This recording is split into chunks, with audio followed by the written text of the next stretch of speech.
अशी नवनवीन कीर्तने व प्रवचने ऐकण्यासाठी आमच्या चॅनलला लाईक, शेअर व सबस्क्राईब करा.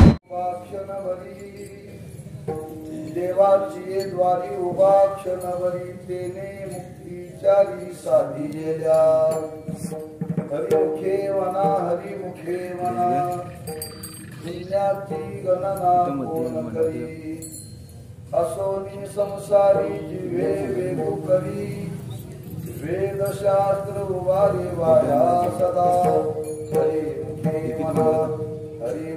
म्हणा पुण्याची गणना कोण करी ज्ञानदेव म्हणे व्यासाची पुन्हा ज्ञानदेव म्हणे व्यासाची पुन्हा द्वारकेचा राणा पांडवा घरी हरिमुखे म्हणा पुण्याची गणना कोण करी पांडुरंगा करू प्रथम नमन सरी चरण संतांच्या त्यांच्या कृपादाने कथेचा विस्तार बाबाजी सद्गुरु दास तुका नमो ज्ञानेश्वरा निवृत्ती उदारा सोपान देवा नमो मुक्ताबाई त्रिभुवन पावनी आद्यत्रे जननी देवाची नमो सद्गुरु तुकया ज्ञान दीपा नमो सद्गुरु सच्चिदानंद रूपा नमो सद्गुरु भक्त कल्याण मूर्ती नमो सद्गुरु भास्करा पूर्ण कीर्ती तुम्ही विश्वनाथ दिनरंत मी अनाथ कृपा कराल ते तोडी पाया फरिदो बराडी देवाची द्वारी उभा क्षणभरी तेने मुक्तीचारी साधिला हरिमुखे म्हणा पुण्याची गणना कोण करी शिवे करता निवडलेला रंग संत सम्राट श्री ज्ञानेश्वर महाराजांच्या हरिपाठातील पहिल्या क्रमांकाचा आहे. त्या भंगातून ज्ञानोबराय भगवंताच्या नामाचं महात्म्य प्रतिपादन करतात. प्रतिवर्षाप्रमाणे संपन्न होणारा हा नामोत्सव ग्रामस्थ भाविक भक्त काम या सर्वांच्या सहकार्याने हरिभक्तीपरायण वैकुंठवासी परमोजी महाराज यांच्या खूप आशीर्वादाने आणि त्या नामोत्सवातील आता हा आरंभ आणि त्या आनंदाच्या सेवेचा योग आपल्या वाट्याला आलेला आहे. यथामती काही चिंतन करण्याचा प्रयत्न करू. अभंग परिचयाचा आहे. काही ना तोंड पाठ नसला तरी कान पाठ तरी आहे. कानावरून केलेला आहे. तर असा नाम महात्म्य सांगणारा अभंग शिवेकरता निवडलेला आहे. आपल्या भागवत धर्मामध्ये नाम भक्तीला अतिशय महत्व सांगितलेलं आहे. आणि ते नाम महात्म्य जर जनसामान्यांच्या मनी जर उतरेल तर त्याच्या जीवनामध्ये काय फल प्राप्त होईल त्या साधनेतून त्या संबंधाने काही विचार सकल संतांनी प्रगट केलेला आहे. या अभंगाचा विचार केला तर ज्ञानोबराय म्हणतात भगवंताच्या नामामध्ये असं महात्म्य जो कोणी भगवंताचं नाम घेईल त्याला मुक्ती प्राप्त होईल. दुसरा विचार म्हणला जो कोणी भगवंताचं नाम घेईल त्याला पुण्याचा संचय होईल त्याच्या जीवनात. आणि जो कोणी या भगवंताचं नाम वाणीनं घेईल त्याच्या घरामध्ये देव येईल. असे अनेक महात्म्य सांगत असताना अनेक रूपाने विचार मांडलेला आहे की भगवंताच्या नामाचं महात्म्य काय आहे, कशा करता भगवंताचं नाम घ्यायचं. लोक विचारतात कशा करता देवाचं नाव घ्यायचं, कशा करता भगवंताची भक्ती करायची, कशा करता पूजा करायची. कारण काय करण्याने काय नेमकं मिळणार आहे असा एक मनुष्याचा स्वभाव आहे. ज्याती संतांनी नाम भक्तीमध्ये आम्हा तुम्हाला प्रवृत्त करण्याचा प्रयत्न केलेला त्या अर्थी त्या नामाच्या मागे काहीतरी फलश्रुती आहे बरं, किंवा काहीतरी समाजाला प्राप्त व्हावं, समाजाच्या जीवनामध्ये काहीतरी फायदा व्हावा, या भावनेतूनच परमार्थ साधनेचा विचार साधू संतांनी समाजाच्या समोर प्रकट केलेला आहे. अशी धारणा करू नका की रिकाम टेकड्या माणसाचं एक काम आहे. आपल्या आयुष्यातला काळ वाया जाऊ नये, आपलं आयुष्य वाया जाऊ नये, आपला जन्म वाया जाऊ नये, याच्याकरता विचार समाजाच्या समोर मांडलाय. ज्ञानोबा सहज बोलून गेले, अरे तुम्ही जर जन्माला येऊन जर भगवंताचं नाम जर घेतलं नाही तर तुम्ही पापी आहात. पापी आहात. नाही ज्याशी भक्ती तो पती अभक्त हरिशील कवन्या गुणे. जो भगवंताची भक्ती करत नाही, भगवंताचं नाम घेत नाही, नामाशी विमुख तो नर पापिया, तो नर म्हणजे मनुष्य. जो देवाचं नाव घेत नाही तो पापी आहे. मग पापी म्हणून जगावं का पुण्य म्हणून जगावं? पुण्यवान म्हणून जगावं. मग पुण्यवान म्हणून जगण्याकरता काय करावं लागतं? उचापत्या करावं लागतं काय? नाही, फक्त भगवंताचं नाम घ्यायचं. त्याच्याकरता फार कष्ट नाही. ज्ञानोबा म्हणतात जेवढं प्रपंचाकरता कष्ट करावे लागतात तेवढं देवाचं नाव घ्यायला कष्ट करावे लागत नाही. जी देवाने आपल्याला वाणी दिलेली आहे त्या वाणीच्या द्वारे आपल्याला भगवंताचं नाम घेता येतं. मला म्हणतात अतिशय सोपं आहे. नाम संकीर्तन साधन पैसे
पापे एक दिवसाची, जळतील पापे 7 दिवसाची, जळतील पापे 1 वर्षाची, जळतील पापे जन्मांतरीची. अनेक जन्माची पाप निवृत्त होतात. एवढं सामर्थ्य भगवंताच्या नामामध्ये जळतील. आणखी त्याच्या पुढे वर्णन करतात न लगती सायास जावे वनांतरा. अरे म्हणतात ते नाम घेण्याकरता तुम्हाला कुठं जाण्याची गरज नाही. तात्पर्य भगवंताचं नाम हे सुलभ आहे. ते नाम घेण्याने मनुष्याचं जीवन निष्पाप होतं असं तुकोबांनी वर्णन केलेलं आहे. ज्ञानवराय वर्णन करतात भगवंताच्या नामाचं अनुष्ठान जर आपण जीवनामध्ये केलं, नाम जर वाणीनं आपण जर घेतलं तर काय घडेल.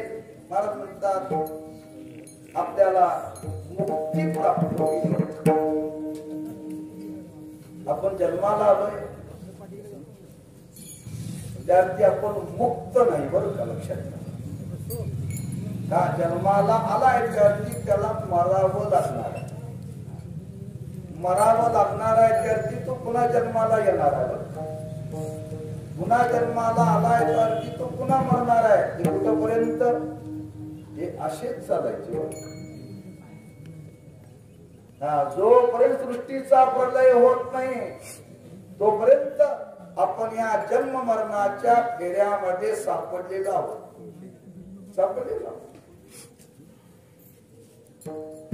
एखाद्या नदीला महापूर या आणि जिथं बंधारा आहे ना त्या बंधाऱ्यावर पाणी खाली पडत. एखादा मनुष्य वाहत गेला आणि वाहत जात जात जर त्या बंधाऱ्यामध्ये जा सापडला, ते वरून पाणी पडत असताना ते उंचावरून खाली पडतं पाणी बघ, आणि ते खाली पाणी फिरत असत. त्या जर एखादा मनुष्य सापडला तर त्या पाण्याबरोबर ते फिरतं बघ का. किती वेळ त्याचं गणित नाही. दिवसभरी ती फिरत राहते. वरून त्या पाण्याच्या प्रवाहामध्ये जर तुम्ही सापडला तर ते पाण्याबरोबर तो मनुष्य फिरत राहतो. जोपर्यंत त्या पाण्याचा प्रवाह थांबत नाही तोपर्यंत फिरणं थांबत नाही. बरं, जसं आमच्या तुमच्या जन्म मरणाच्या बाबतीत वर्णन केले. आपण जन्माला येतोय, पुन्हा मरतोय, पुन्हा मरतोय, पुन्हा जन्माला येतोय. आम्हाला बांधलेलं आहे कशाने? या जन्म मरणाच्या बंधनाने. हे चांगलं का वाईट आहे? वाईट आहे. पुन्हा पुन्हा जन्माला येणं पुरुषार्थ नाही, लक्षात ठेवा. आणि पुन्हा पुन्हा मरण पुरुषार्थ नाही. ज्ञानवराय म्हणतात, तुकोबाराय म्हणतात ते लाजीरवान आहे, लाजीरवान. अगदी व्यवहारातलं जर वर्णन करायचं ठरलं तर काही माणसं रोज संध्याकाळी जातात बरं का गावाच्या बाहेर. जाताना जातात पण येताना रस्ता त्यांना दिसत नाही. येताना रस्ता दिसत नाही. मग ती येता येता कुठं तरी पडतात. बराच वेळ झाला की घरातले लोक विचार करतात ते कुठं तरी विश्रांतीला पडलेले असतील. त्याचा शोध घ्यायचा, पुन्हा घरात आणायचं. घरात आले ते रात्रभर गुंगीत असते, पुन्हा सकाळी उठते, दिवसभर काम करते, पुन्हा संध्याकाळी जाते. पुन्हा संध्याकाळी पुन्हा कुठेतरी पडते. घरच्या लोकांचं हेच काम, रोज संध्याकाळी त्याला आणायचं. गावातले लोक सत्कार करत असतील ना. हे जगणं पुरुषार्थ काय लाजीरवान आहे? हीच अवस्था जन्म मरणाची आहे. आणि अशा जन्म मरणाच्या फेऱ्यामध्ये जीव सापडलेला आहे. याच्यातून जर सुटायचं असेल तर ज्ञानवराय म्हणतात भगवंताच्या नामामध्ये हे सामर्थ्य आहे. जो कोणी भगवंताच्या नामाचं उच्चारण करेल तो या बंधनातून मोकळा होईल, मुक्त होईल. मुक्त होणं म्हणजे आपल्याला बांधलेलं आहे, मोकळं व्हायचं याच्यात. मग ते मुक्तता प्राप्त करून देण्याचं सामर्थ्य भगवंताच्या नामामध्ये आहे. आणि ते नाम घेण्याकरता मला म्हणतात फार अट्टास करण्याची गरज नाही. ते भगवंताचं नाम घ्या, किती घ्या. अगदी थोडा वेळ जर तुम्ही भगवंताचं नाम जर घेतलं तर त्या नामाने काय प्राप्त होतं हे महाराज अभंगाच्या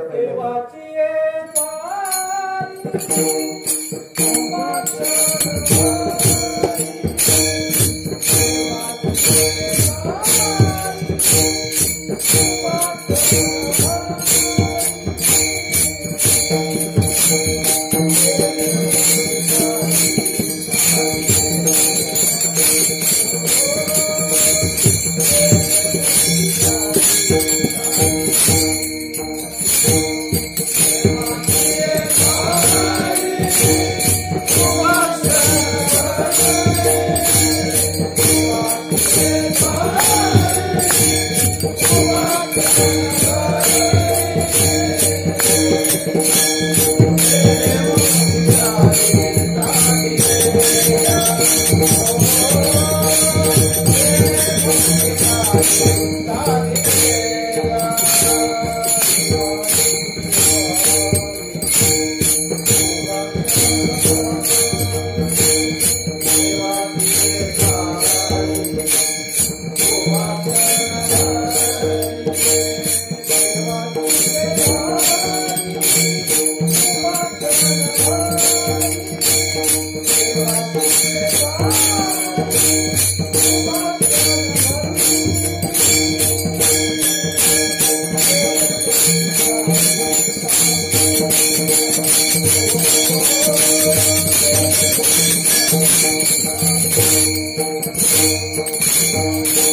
देणे मुक्ती ज्याली साधियेल्या त्याला मुक्ती प्राप्त होते. कोणाला?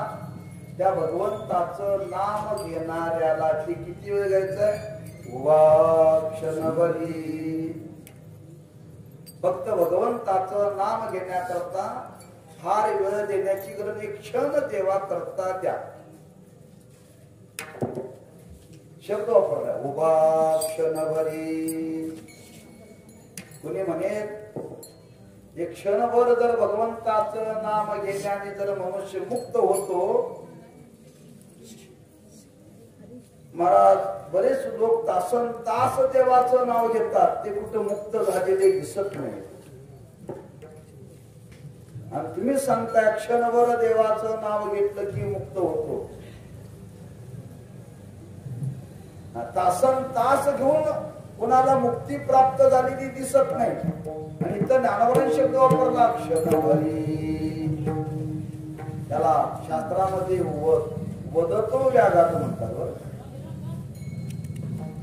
एक क्षणामध्ये शक्य आहे का? त्याच्या मागे हेतू आहे सांगण्याचा. कारण भगवंताचं नाम घ्यायचं आहे. आज माणसाची भगवंताचं नाम घेण्याकरता तशी प्रवृत्ती नाहीये. पण त्याला प्रवृत्त करण्याकरता शब्द वापरला क्षणभर देवा करता द्या. क्षणभर देवा करता द्या. ज्ञानवरांनी वर्णन केले ज्ञानेश्वरीमध्ये. या आता पहारा माझी मोठकी निवेश भरी देतो दाय. आता पहारा माझी म्हणजे 8 प्रहर आहेत बर का. दिवसाचे 4 आणि रात्रीचे 4. 3 तासाचा एक प्रहर. प्रहर कशाला म्हणतात? 3 तासाचा एक प्रहर. सकाळी 6 ते 9, 9 ते 12, 12 ते 3 आणि 3 ते 6. किती झाले? 4. अशी दिवसा 4 आणि रात्री 4 याला म्हणतात 8 प्रहर. अशी विभागणी केलेली आहे. आता पहारा माझी मोठके निमेष भरी देतो दाय. 1 तास द्या असं ज्ञानवरांनी वर्णन केलं नाही. 1 प्रहर द्या. प्रहर म्हणजे 3 तासाचा एक प्रहर. प्रहरही सांगितलं नाही, 1 तासही सांगितलं नाही. तिथं निमिष सांगितलं बरं का. सेकंदातलाही भाग केलेला आहे. एवढा देवा करता द्या. आणि एवढा देवा करता तुम्ही जर दिला तर तुम्हाला फळ प्राप्त होईल. हा सांगण्याचा हेतू आहे की आम्हाला तुम्हाला त्याच्यामध्ये प्रवृत्त करण्याकरता एक क्षण सांगितलं. एक क्षण द्या.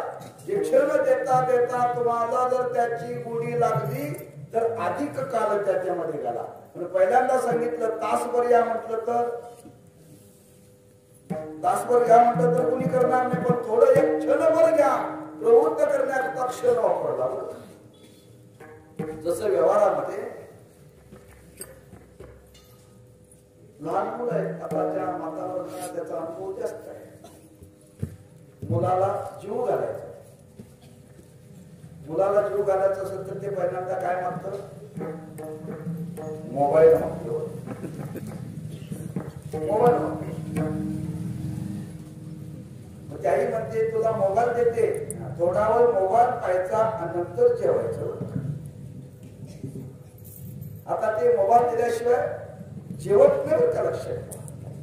पण त्याला जेवणामध्ये प्रवृत्त करण्याकरता तुला मोबाईल देतो असं सांगून त्याच्यामध्ये प्रवृत्त करण्याकरता ते ऑन करून द्यावं लागतं. नुसता मोबाईल चालत नाही, लॉक करून द्यावं म्हणतो. नुसतं लॉक करून नाही, काय करा म्हणतो ते युट्यूब. त्याला खाण्यामध्ये प्रवृत्त करण्याकरता मोबाईल दाखवायचा का मोबाईल बघण्याकरता प्रवृत्त करायचा? त्याला खाण्याकरता. हा, जेवणाची आवड निर्माण होण्याकरता त्याला मोबाईल मध्ये मोबाईल द्यायचा आहे. मोबाईल देणं म्हणजे त्याच्या जीवनातलं सर्वस्व नाहीये. त्याच्या शरीरामध्ये सत्व निर्माण होण्याकरता अन्नाची गरज आहे आणि ते खाण्याकरता प्रवृत्त करण्याकरता त्याला मोबाईलचं आमिष दाखवावं लागतं. एकदा हळूहळू त्याला ते प्रवृत्त करावं लागतं. एकदा त्याला जर जेवायची आवड लागली ते मोबाईल बघतच नाही. पण मोबाईल बघेपर्यंत मात्र ते जेवायची आवड निर्माण होतो, मात्र त्याला ते द्यावं लागतं. तसं आम्हा तुम्हाला भगवंताच्या नामाची आवड निर्माण होण्याकरता सांगितलं. आणि ज्या दिवशी आपल्याला भगवंताच्या नामाची आवड निर्माण होईल त्या दिवशी सांगितलं रिकामा अर्ध घरी.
सर्व सुख गोडी शाही शास्त्र निवडी रिकामा अर्धगडी राहू नको. हे कधी सांगितलं?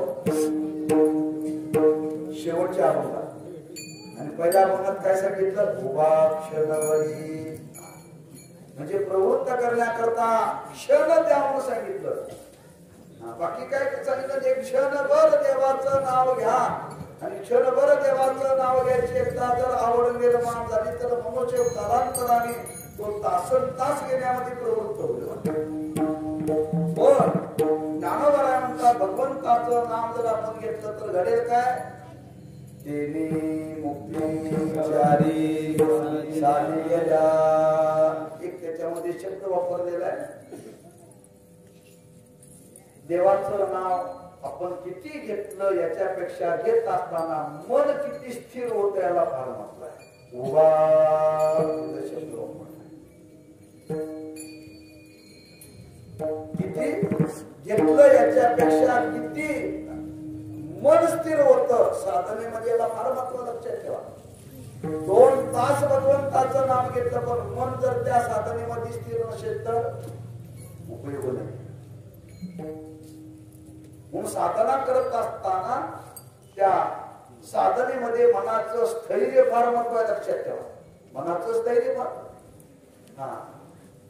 कीर्तनात आपण बसलोय, कीर्तनात बसलो असतो तिने मन कीर्तनात पाहिजे, मन कीर्तनात पाहिजे. आम्ही कीर्तनात बसतो पण मन आमचं कीर्तनात स्थिर नसतंय बरं का. ते हिंडत असतंय, कुठं कुठे हिंडत असतंय. कीर्तन झाल्यानंतर वेटा सांगतो.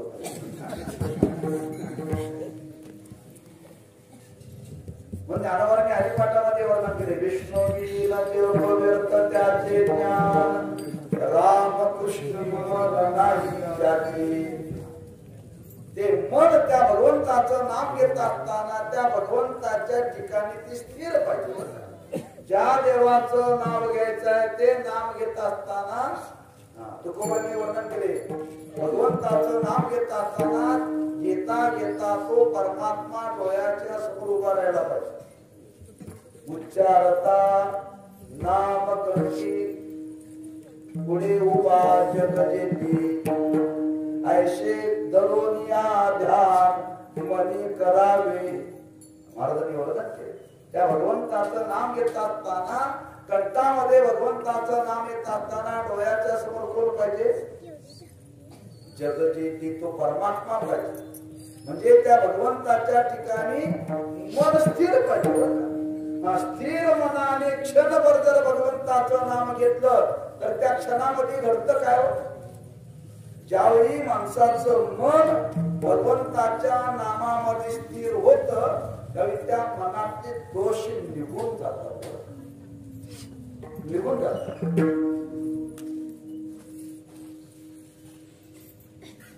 पांढरा कपडा आहे तो फार मळालेला आहे.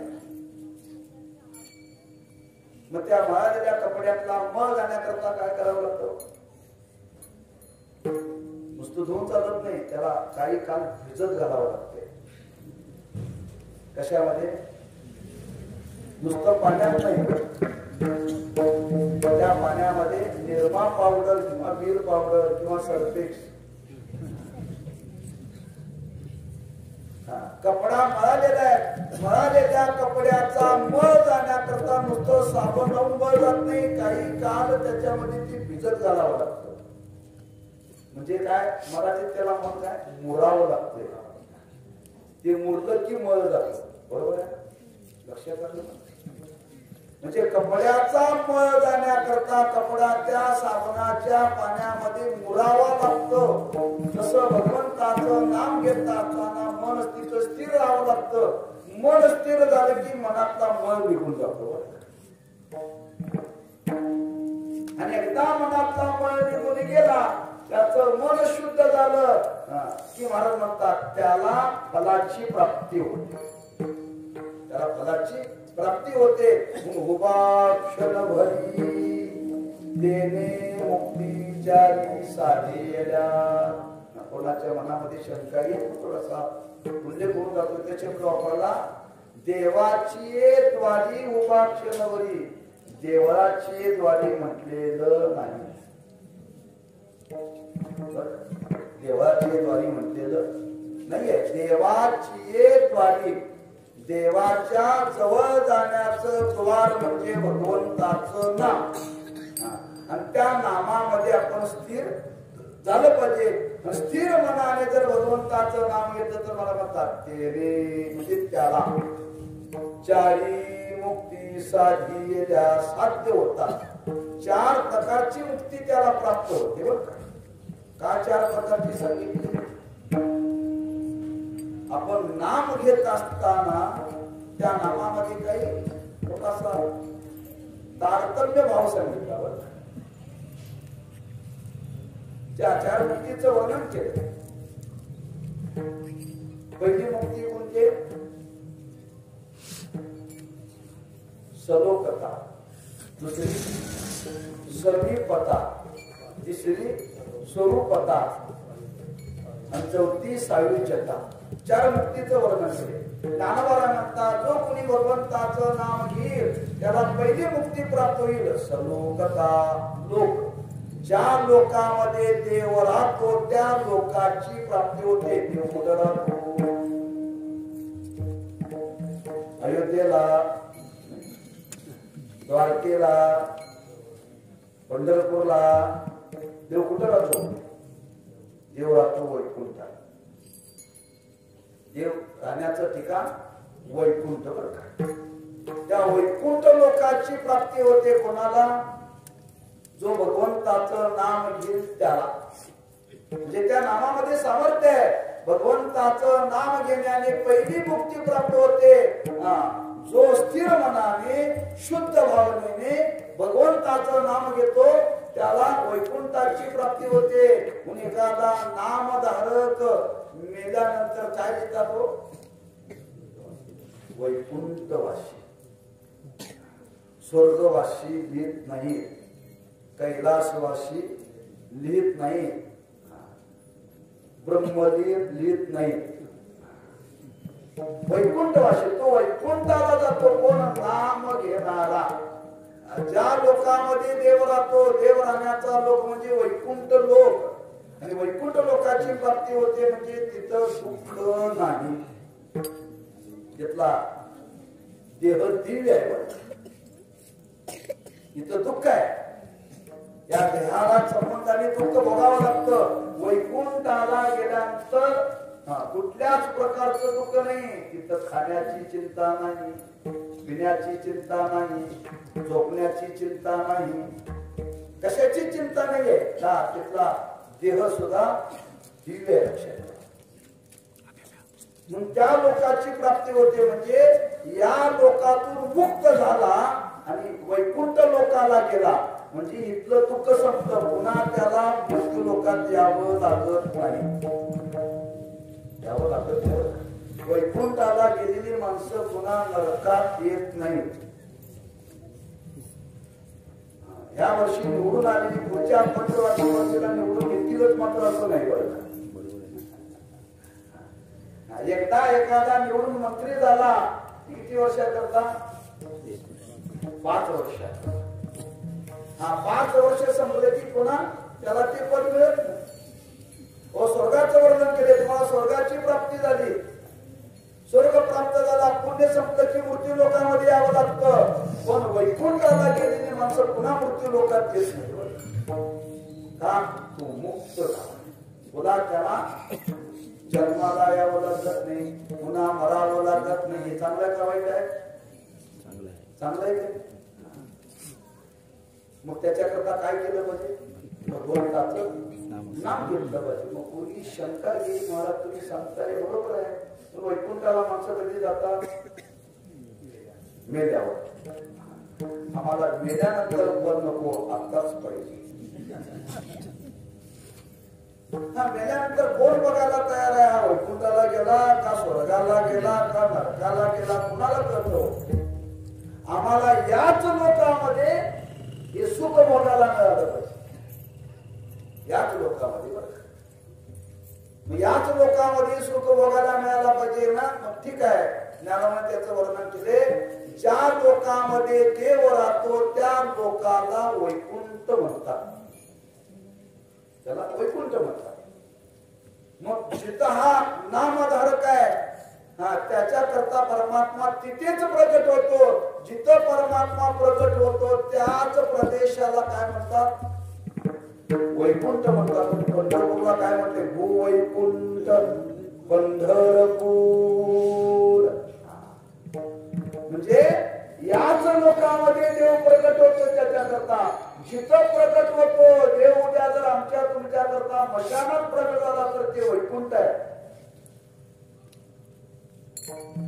देव जर जिथं प्रगट होईल ना त्या लोकालाच वैकुंठ म्हणतात. तो कुठे प्रगट हो.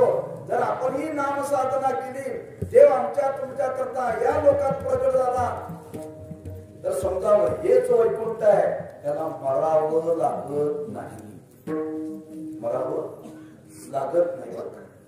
याच लोकांमध्ये देव त्याच्याकरता प्रगट होतो म्हणून त्याला वैकुंठ लोकाची प्राप्ती सांगितली. आणि एकदा देवाची प्राप्ती झाली, देवाच्या सहवासामध्ये गेला की त्याला पुन्हा दुःख भोगावं लागत नाही. वैकुंठ भुवनी घर गेले सलोकता. पुढची मुक्ती सांगितली समीपता. महाराज म्हणतात जरी वैकुंठ लोकाची प्राप्ती झाली तरी देवाच्या जवळ बसायला मिळत नाही बरं. वैकुंठ लोकात गेल्यानंतर पुन्हा देवाच्या जवळ बसायला मिळावं. समीप, समीप म्हणजे जवळ, समीप म्हणजे जवळ, देवाच्या जवळ. देव कोणाला जवळ करतो? पुण्यवानाला का पाप्याला? पुण्यवानाला. ज्याने भगवंताचं नामस्मरण केलेलं आहे, नामस्मरण करून त्याच्या जीवनातले सगळे दोष निघून गेलेले आहेत, त्याला तर देव जवळ करतो. किती जवळ करतो? ज्ञानवरांनी वर्णन केले. लक्ष्मी वल्लभ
देवाच्या समीप, देवाच्या जवळ. देवाने त्याला जवळ केलं, देव त्याला पुन्हा दूर करीत नाही. कामापुरतं जवळ घेणारी माणसं पुष्कळ आहे. काम झाले की पुन्हा बाजूला सरणारी बरीच माणसं आहे. देव तसा स्वार्थी नाही, सारखे.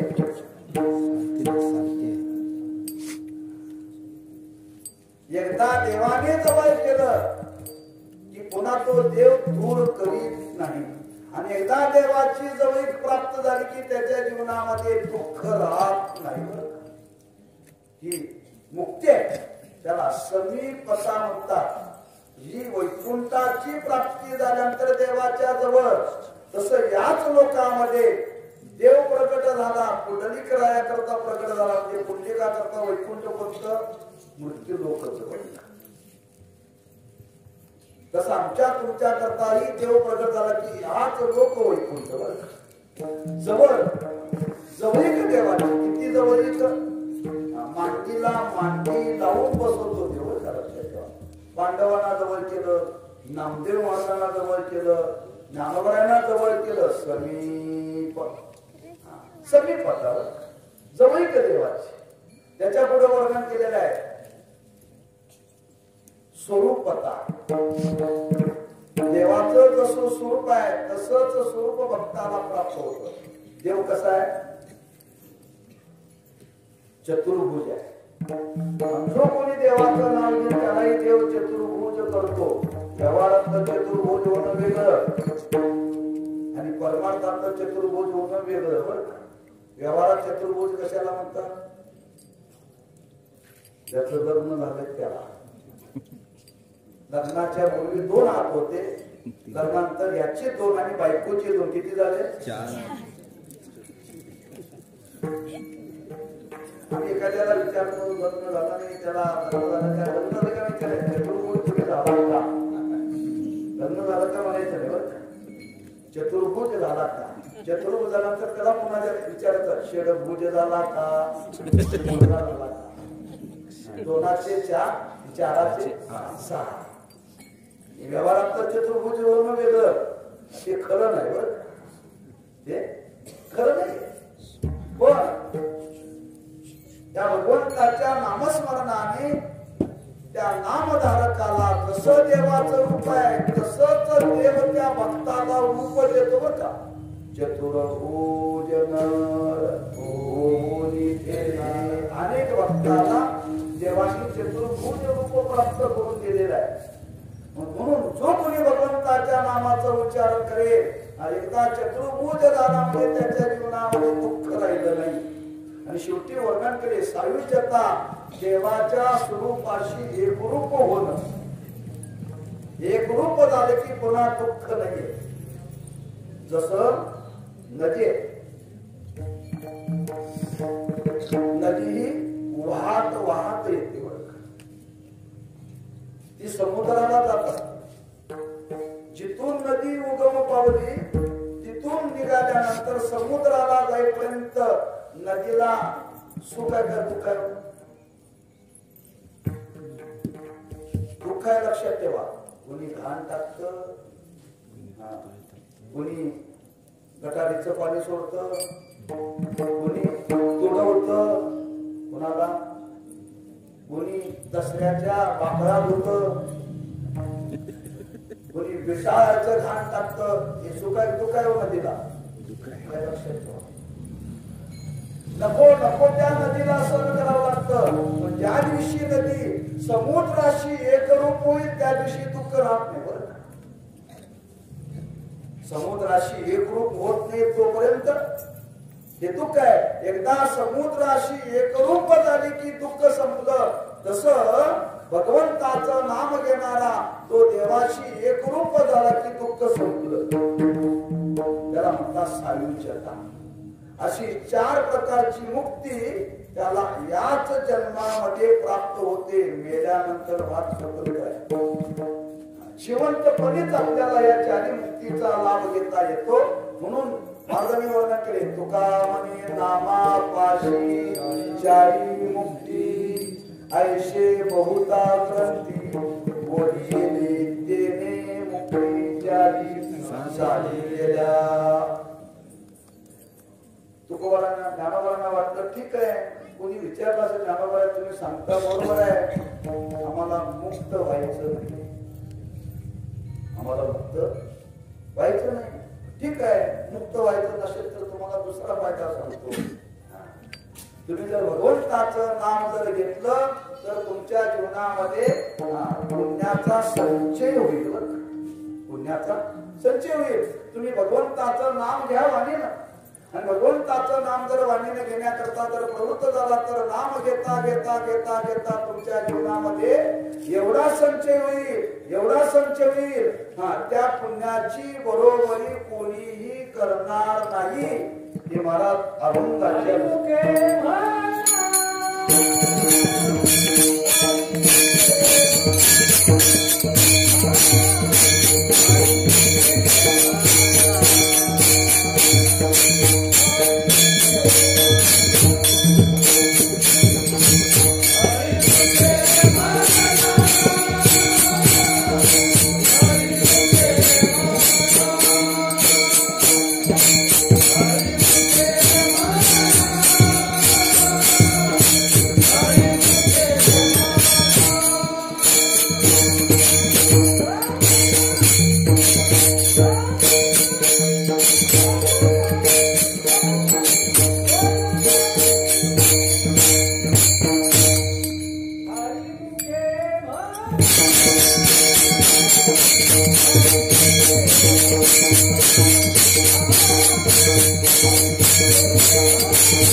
हरिमुखे म्हणा आम्हा तुम्हाला आग्रह करता बरं का.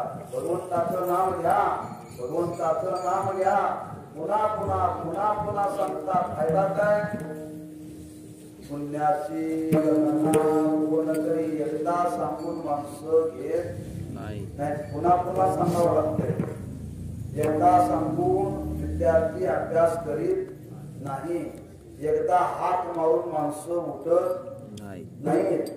सकाळी उठवण्याकरता किती हाका माराव्या लागतात तो.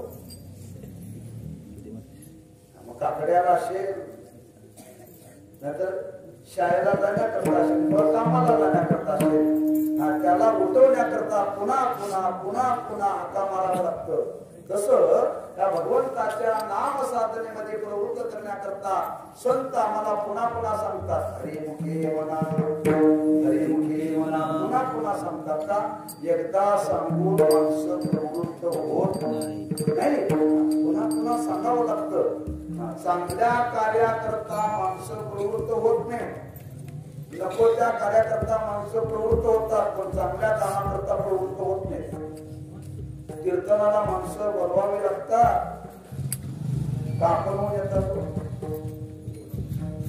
हाका मारावं लागते. चला कीर्तनाची वेळ झालेली आहे, सुरती मंडळी चला, तारकरी मंडळी चला, बोलवावं लागतं. हाका मारावं लागतं. तेच दुसऱ्या कामाला उचापत्या करायचं असेल तर बोलवावं लागत नाही. न हाका मारता माणसं येतात. म्हणून चांगल्या कार्याकरता प्रवृत्त करावं लागतं. तेव्हा संत महात्मे पुन्हा पुन्हा आम्हाला सांगतात. हरिमुखे म्हणा, हरिमुखे म्हणा, हरिमुखे म्हणा. का? सांगून सांगून सांगून कुठंतरी मनावरती एकदा परिणाम होतो. आणि एकदा मनावरती परिणाम झाला आणि एकदा तो भगवंताचं नाम घेण्याकरता प्रवृत्त झाला तर मला म्हणतात त्या नामाच्या साधनेतून मिळणारं फल आहे. पुण्याची गणना कोण करी. फायदा काय? 4 पैसे मिळालं तर माणसाला खाता तर येतो, पण पुण्य मिळालं तर खाता येतं का? पुण्यात आणि पैशाचा विचार करा. जर माणसाच्या जीवनामध्ये जर चांगलं पुण्य असेल तर माणसाला झोप चांगली लागते. पुण्यवानाला झोप लागते, पापवानाला झोप लागत नाही. बरं, पुण्याचे फार फायदे. जर पुण्य तुमच्या जवळ असेल तर तुमच्या जीवनात धैर्य कधीही निघून जाणार नाही. बरं, धैर्य निघून जाणार नाही. प्रपंच करत असताना माणसाला पावलोपावली अनेक प्रसंग येतात, अनेक प्रकारची संकट येतात, अनेक प्रकारची दुःख येतात. त्याच्यामध्ये माणसं घाबरतात, भीती घाबरतात, गरबास लावून देतात. का? धैर्य निघून जातं. हे धैर्य टिकवण्याचं सामर्थ्य या पुण्यामध्ये लक्षात ठेवा. पैशाने हे घडत नाही, पैशाने घडत नाही. किती मोठं संकट जर तुमच्या जीवनामध्ये आलं तर हे संकट त्या पुण्याला पुण्य बाजूला करतं. बरं का? बाजूला करतं. कितीतरी प्रसंग आहे. तुम्ही बघा, आम्ही लातूरला कीर्तनाला जातो आणि बार्शी शहरामध्ये आम्ही प्रवेश केला. आणि बार्शी शहरामध्ये प्रवेश केल्यानंतर पोलिसांनी गाडी अडवली. लायसन दाखवा, कागदपत्र दाखवा. आमचा भाचा गाडी चालवला होता, त्याचं लायसन नव्हतं. आता आम्ही एवढ्या लांबून प्रवास करून तिथं पण पोहोचलो होतो. कीर्तनाला आम्हाला वेळेवरती जायचं होतं. आता त्या पोलिसांनी आलं, साई म्हटलं आम्ही कोल्हापूरून आलोय, आम्ही लातूरला कीर्तन करायला चाललोय, कीर्तनाला जाऊन पैसे मागितले नाहीत. त्यांना वाटलं एवढ्या लांबून एवढ्या लांब हे निघालेत म्हणजे हे कीर्तनकार आहेत, म्हणजे आले पुण्यवान आहेत. त्या पुण्याचा परिणाम पोलिसांनी सोडताले. पोलीस सोडतो यात नाव नाही, यम सुद्धा सोडतो. यम सुद्धा सोडतो. एवढं सामर्थ्य पुण्यामध्ये आहे. असं पुण्य या भगवंताच्या नामामध्ये निर्माण होत. पुण्याची गणना हो नगरी. मग ज्ञानोबांना विचारलं, महाराज आम्हाला हे पटलं, पण आम्हाला संसार सुटत नाही, आम्हाला वेळ नाही. अगदी मराठी सांगायचं म्हणजे नोट टाईम, आम्हाला वेळच नाहीये. आमच्या पाठीची संसार लागलेला, आमचा संसार सुटत नाही. आणि तुम्ही सांगता देवाचं नाव घ्या. महाराज म्हणता ज्या संसारामध्ये तुम्ही आहात त्याच संसारामध्ये राहून देवाचं नाव घेता येत. ते महाराज अभंगाच्या तिसऱ्या संसारी जीवे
द्वारकेचा राणा पांडवा घरी.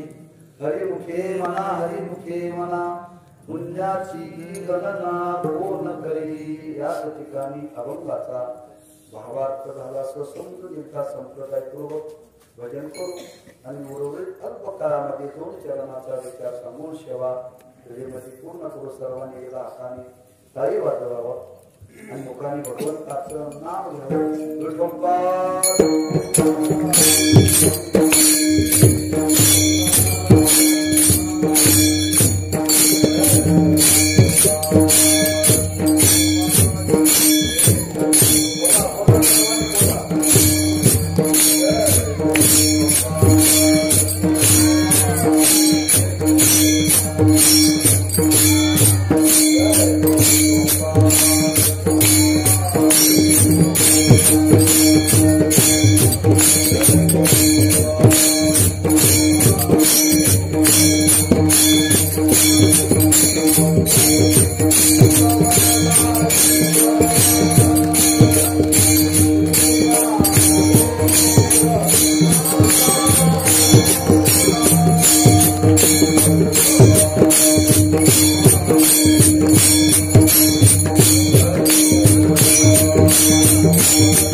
हरिमुखे म्हणा हरिमुखे म्हणा पुण्याची गणना कोण करी. ज्ञानोबा या भगवंताच्या नामाचं मार्ग प्रतिपादन करता. जो कोणी भगवंताचं नाम घेईल तो मुक्त होईल. जो कोणी भगवंताचं नाम घेईल त्याच्या जीवनामध्ये अगणित पुण्य निर्माण होईल. असं नाम घेण्याकरता काय करावं लागतं का मला म्हणतात त्याच्याकरता काही संसार सोडावा लागत नाही कामामध्ये काम कामी म्हणा राम राम काम करीत करीत भगवंताचं नाम घेता येतं भांडी घासत घासत वटवट करता येतं भांगलता माणसं गावाचं ओळख करतात तरी म्हणजे काम करता येतं तसं आपल्या वाट्याला आलेलं काम करीत करीत भगवंताचं नाम घेता येतं काम सोडावं लागत नाही तसं संसार टाकावा लागत नाही या संसारामध्ये राहूनच मला म्हणतात जे कर्म आपल्या वाट्याला आले ते कर्म करा आणि ते कर्म करीत करीत जीवे वेगू करी जीवा म्हणजे वेग म्हणजे त्या भगवंताच्या नामामध्ये ती गुंतवा जीवे वेगू करी भगवंताचं नाम त्या संसारामध्ये राहून आपल्याला घेता येतं का तसा संसार एकाएकी सुटण्यासारखा नाही एक दुसरी अशी गोष्ट आहे संसार पूर्ण करू आणि मग भगवंताचं नाम घेऊ इतकं पण ते सोपं नाही कसं काय सोपं नाही बरं एक रस्ता समुद्राला स्नान करण्याकरता गेले आणि समुद्राला स्नान करण्याकरता गेले पहिल्यांदाच गेले आणि त्या समुद्राच्या चौपाटीवरती पहिलं त्या लाटा उसळत होत्या त्याला वाटलं आता लाट थांबेल मग लाट थांबेल हा दिवसभर थांबला एकाने विचारलं का हो कोणाची वाट बघताय काय नाही म्हणते मला या समुद्रामध्ये स्नान करायचंय समुद्रामध्ये स्नान करायचंय मग मी सकाळपासून वाट बघतोय लाटा थांबतील आणि मग स्नान करावं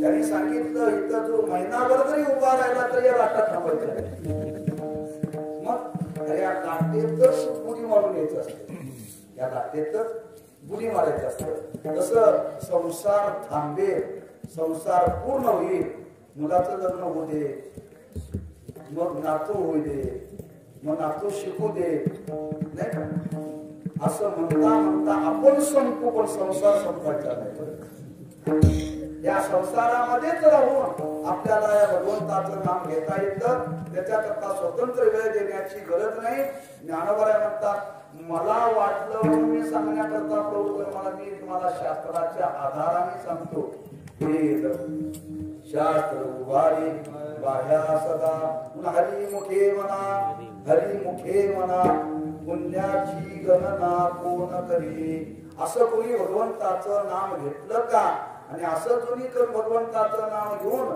त्याच्या घरामध्ये देवाला का आम्हाला एखादं चरित्र सांगा पुरावा सांगा तर आम्ही भगवंताचं नाम घेऊ तेव्हा ज्ञानोबा म्हणतात असं भगवंताचं नाम कोणी घेतलं पांडवांनी घेतलं आणि त्या पांडवांच्या घरामध्ये साक्षात देव आला हे महाराज शेवटच्या चरणामध्ये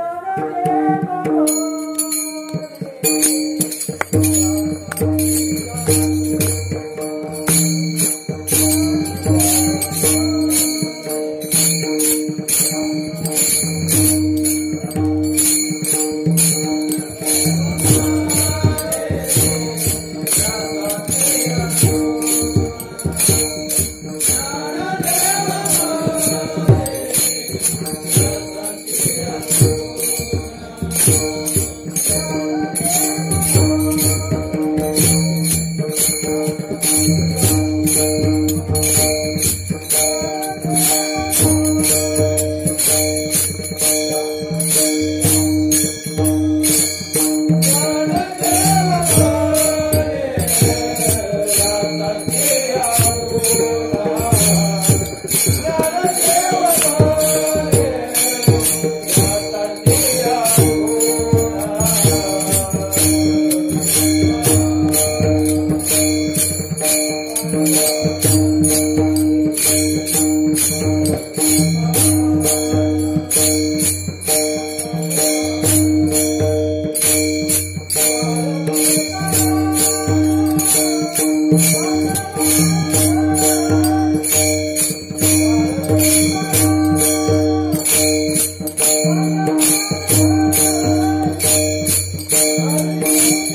लंकेचा राणा पांडवा घरी.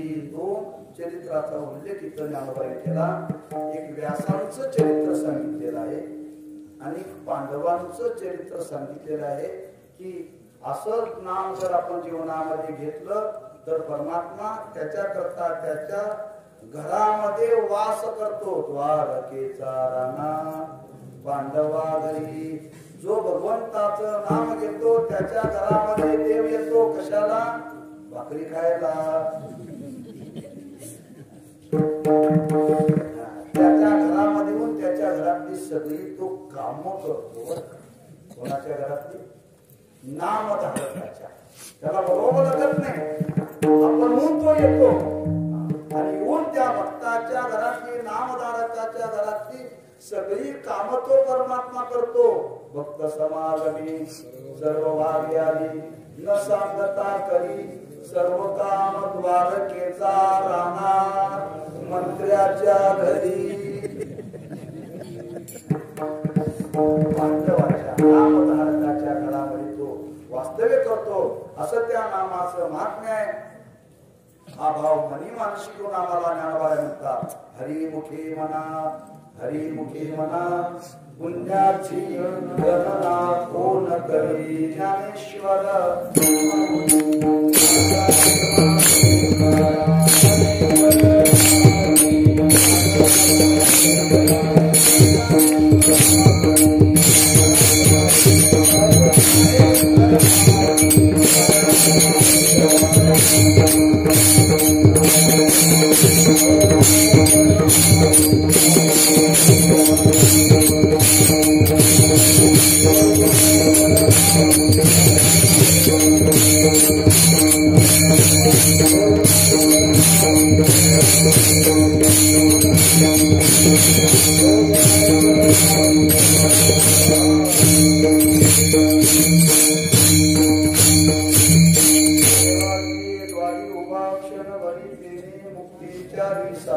हरिमुखे म्हणा हरिमुखे म्हणा पुण्याची गणना असोरी संसारी दिलेले मुखरी वेदशास्त्र वारी वाया सदा ज्ञानदेव म्हणे व्यासाची पुन्हा द्वारकेचा राणा पांडवा घरी. हरिमुखे म्हणा पुण्याची गणना कोण करी. मर्यादा मनी केला. जो संतांनी नाम भक्तीचा आपल्याला उपदेश केला अशी नाम साधना आमच्या जीवनामध्ये घडावी हीच त्या संतांच्या चरणी प्रार्थना करून आपण सेवेला पूर्ण प्रसादी काही बोली लोके नव्हती मद क्षमा करणे नवे अंगभूत युक्ती नोह्या उपदेश तुमचे बडबडी दोषे तुमच्या कृपेचे पोषणे जन्मोजन्मी तुका म्हणे तुका.